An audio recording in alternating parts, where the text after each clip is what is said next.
no matter what happens, prayo ng Bren E Pro ang pagkuha ng export. It's their lineup eh. Kumbaga, it's their strategy, it's their comfort zone na they have this early game, sabihin natin early game heroes that can fight. Your team At is kapag picking. nakuha nila yung top turret, they actually win from that. So sabi na lang dito ng PSO, let's stop that. Huwag natin ibigay yung madaling mag-push and then just control. Kung ano man yung dapat control sa side ng BRE. Yeah. So now, ano ba ang mga available na heroes natin dito? Grok is there. Grok. Isa sa mga favorite ni Heath. Your of course, team is one of the picking. best Grok players out there. Bruno is available. You know what? Hindi natin nakita si Farsa na nahawakan in the previous series.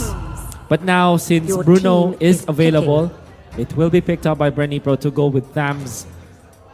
We did not see Farsa kanina, perhaps kasi mas priority ng Bren E Pro yung sarili nilang composition with the Kimi. Now, it's Your the team Granger is picking. to go with the Farsa.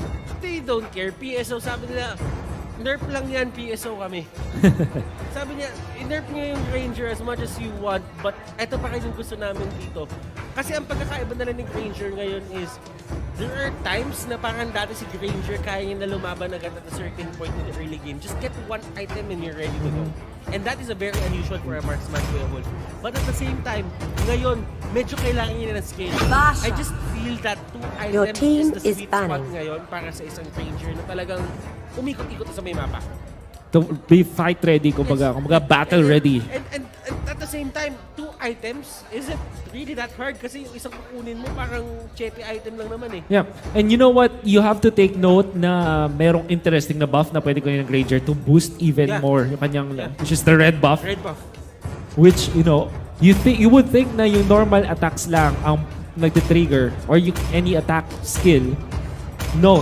Actually, any form of Your damage team is banning. is affected by the red buff. It's converted to true, di ba? It is. Parang nagpo-proc yun na kahit anong source of damage. So, that counts yung bola ni Bruno, for example, or even the power tricks of the Harley. That's why Your napipili team nga is naman talaga picking. yung Harley ngayon sa meta. It's just that hindi pa siya nagagamit ng mga teams like really famously ngayon.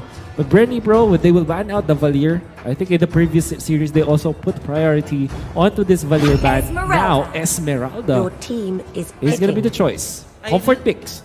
I like the 2 picks na nanggaling din sa Bren E Pro. Kasi one of the things na kailangan nila dito sa backliner, and usually for a Farsa kasi, ang mga kinukuha dito madalas is yung mga assassins. Pero kasi inisip nila na mayroong Ranger itong kabila. So if the assassin gets caught out, sure kaming tutumba ng Ranger yun. So what they did was, ano nga ba yung mga gandang mga backliner na pwede? Baksha is a tanky hero. Esmeralda is Jawhead. tanky as well. Ibig sabihin, Chow. these are the heroes na hindi Your team ganun is kadaling picking. i-take down ng isang Ranger. Yeah. So might as well get the control on the far side at Natalia. the same time, get the extra tankiness na dinadala nila sa fight. You know what? Before we transition into talking about itong Natalia pick ulit para sa Bren E Pro, na pinik ng the third place dito ng Bren E Pro yung Baksha. Tapos straight up Esmeralda. This is them saying na parang sinulit nila yung third and fourth slot dito na hindi nila binigay yung Baksha para sa PLDT Smart Omega para dahil isa to sa mga comfort picks na PLDT Smart Omega. But also, they want to get this Esmeralda talaga. And without the Baksha, there's really no stopping yung sustain ng mga guys sa Esmeralda. But the last picked Natalia, once again, if you look back a week ago, you will remember, ginamit nila yung Natalia laban sa isang Farsa composition.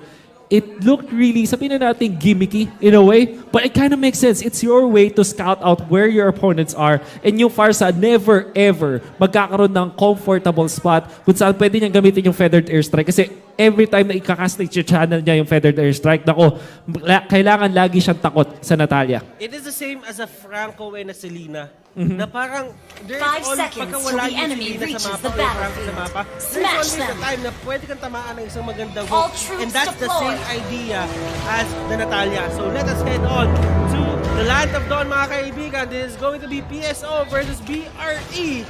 Game number 1. And finals na tayo ngayon. We had finals already.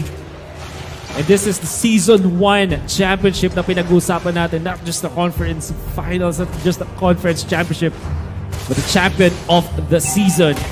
It all boils down to this Game 1 of this best of 5 series.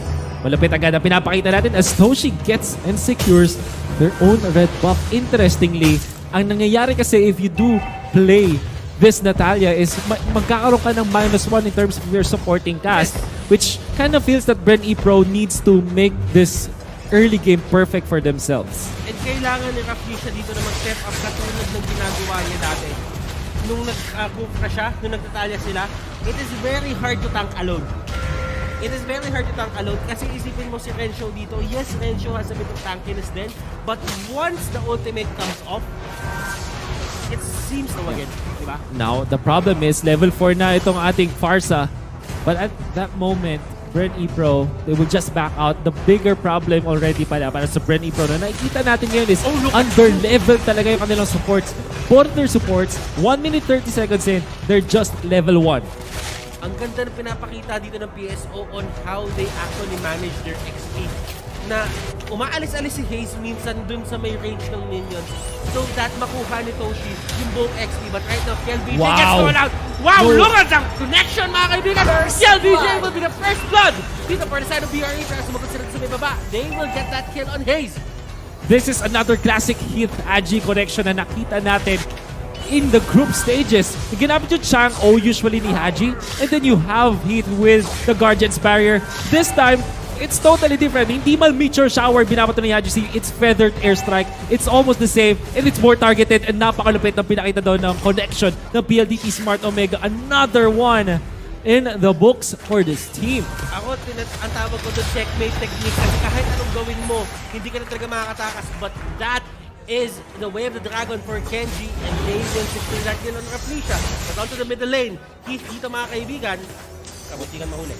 This is such a good display of talent mula sa PLDT Smart Omega.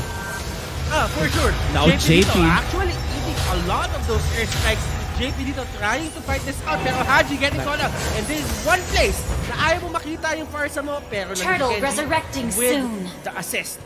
Oh wow, this is Haze by the way with the Jawhead, which kind of is a throwback back in 2017 or was it 2018? Was 2018? Early 2018 na nakikita natin na whenever he cannot play the Cho anymore kasi nababan sa kanya, he plays the mean Jawhead. Alam mo, ang tagal Really pala good. no? Sobrang tagal. It was It was actually late 2018. Late 2018. basta 2018 siya. Oh, at least 2 years now. 2 years now, yeah. But ang tagal na pala natin nagaganito, man. Yeah. Wow, It is what Jawhead it is. throwback. This is just a throwback. Kasi ngayon ang Jawhead, they are playing Jawhead as an offlaner nowadays. And before, sobrang valid niya na support / tank and pang setup, pang initiate. It's not that tanky anymore, but I guess with Haze, nakausapin natin. Kita mo naman yung setup na yun with the ejector, and he might even survive this. Surviving for long enough for JP Oh, look to at be JP! able to take it. Pero taken Greedy down. trying to get that kill, pero the process, the pag-take nila ng kill sa Granger na yon, they lose 2 people into the Exactly. process. They give gold to the Granger, and that, Toshi is happy with that. And they're not done. Bruno now sa top lane. Napatay dito. Raflesha wants to take down Kenji, but Kenji is ever so sleepy with this Cho. At walang magagawa yung ultimate dito ni Raflesha as Haji Z threatens for a kill as well up top. PLDT Smart Omega back at their really superstar movements dito. Oh, and that is another fairness. First strike, pero sabi ni Raflisha, meron akong paggulong palaman. Alis na lang ako dito, but right now, another skirmish is happening to the bottom lane. Greed dito, a bit early on that retribution, pero Renzo getting caught out, and he's trying to fight this. Flicker in, pero that Sonata is there to seal the deal. And it looks like they want to go for Haze this time. The jump in mula kay JP dito. The dive will be there. Patay dito yung Granger. Now hinabol nila si Greed with the unstoppable force. There's the ejector and of course Kenji to take the kill. PLDT Smart Omega hindi magpapadaing. Mamatayan man sila ng isa, they will take 2 in return. All throughout the map, they are winning 15k in the back para sa PLDT Smart Omega. Only 12k for Bren Pro. And the Way of the Dragon is there. Ejector palapit na sa may turret. And right now, the Flicker is there. Unstoppable force magagamit. Pero JP dito has something in mind na hindi may expect na kalaban niya. He just needs the Flicker. Nandun na sa harapan siya mismo dito ng Jawhead and hindi masyadong magiging effective yung unstoppable force. However, what they're not stopping right now is yung paglakas ng dalawang horse dito ng PLDT Smart Omega. Haji Z and Toshi are getting everything that they wanted. Even get a kill onto the Esmeralda this time. Napakagandang rotation mula sa PLDT Smart Omega. One thing you have to take note is napakabilis mag-converge dito ng mga members ng PLDT Smart Omega through a kill. You have to take note, Joehead with Unstoppable for sobrang bilis maglakad. The movement speed is so high. And of course, the Grok, when near the walls, is also very speedy. Oh, and actually, Greed stole the blue buff from that Farsa. Na-retribution niya, and it's one of the things na ginagawa talaga ng isang Natalia. He can actually see kung ano man yung ginagawa dito ng kalaban and probably steal a few objectives here and there. Pero the knock-up is there. The police dito will be another casualty. But out of the backlines, Greed dito, hinahapon niya mga kaibigan si Haji. Haji, nag-bird form siya dito, pero does it matter? Will it matter? That is the question. That's so not. Hindi tatama, pero the Wave of Dragon is still there. Granger will get the kill onto the Esmeralda. Things are looking great for the side of PSO. Definitely. You have to take note, napakaganda nung pinakita doon ni Heath. But mamaya natin mag-usapan because Kenji will have to run away. Fortunately, sa show, there's Shun po, there's Jit Kundo, kaya-kaya makalayo. You know what? Heath actually stopped the charging of the Moonlight, of the Falling Star Moon, I mean. Dahil dun sa kanyang wild charge, which is again so much value. Hindi nila mamapatay agad si JP if not for that. I mean, Haji Z still died, but they were able to get something in exchange. Now top lane, Greed, very unlikely to survive. Very squishy Natalia, samantala sa baba naman. Another kill for PLDT Smart Omega. They did yung Natalia pick nila, pinapunish sobra dito ni Kenji to the point na yung Natalia kaysa nakakatulog siya at kaysa nakakascout siya. This time around, paramdam ko dapat malapit siya, pero roughly siya dito will get ejected. Dun papalik, pero JP dito will be the next target. And one more could actually get that kill. Pero Toshi dito is going in, and the crits! The crits, my goodness! And hasty ng kipa yung dalawang atake ng Toreto just for Toshi to get away. PLDT Smart Omega on another level in terms of their synchronization talaga dito. Laban sa Bren E-Pro.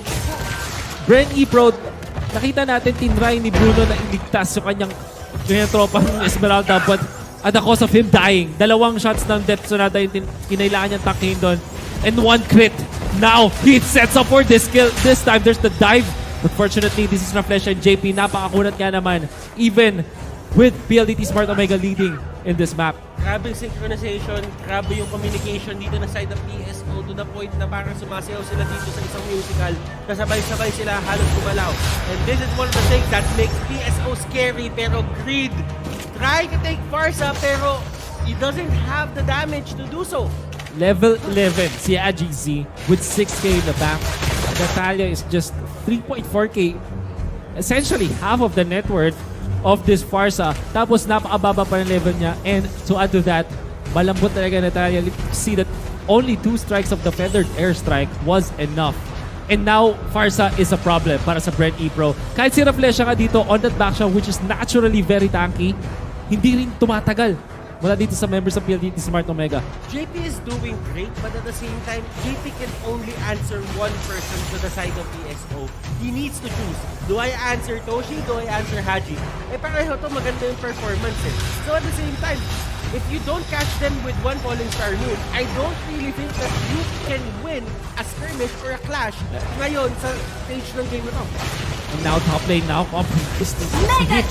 Another kit. This time Renzo should be backing down. There's the Feathered Airstrike.